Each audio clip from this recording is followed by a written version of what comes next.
aqui nós está abrindo programa diferente, combinar com o existente.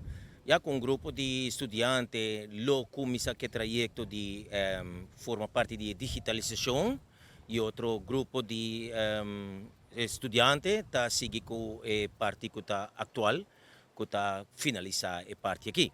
E reto novo tá com nos como escola nós temos que zorgar para todo docente não queda com o manejo de forma digital. Nós temos que profundizar nos muito na hora de computar a habilidade na digital, a habilidade na era novo que nós também passa dentro dele e onde com estudante não também sim mas programa não que está guia junto de forma digital. Dus het is een programma onde nós também seguir full que doorlopende leerlijn junto com APB e API ora aí. Dus agora tem melhor conhecimento e nós por guia muito mais melhor em uma área profissional mais melhor. O pibiabo tem prometo que vai ter cambio, o pibiabo tem medo de certo processo, tem medo de certo step não.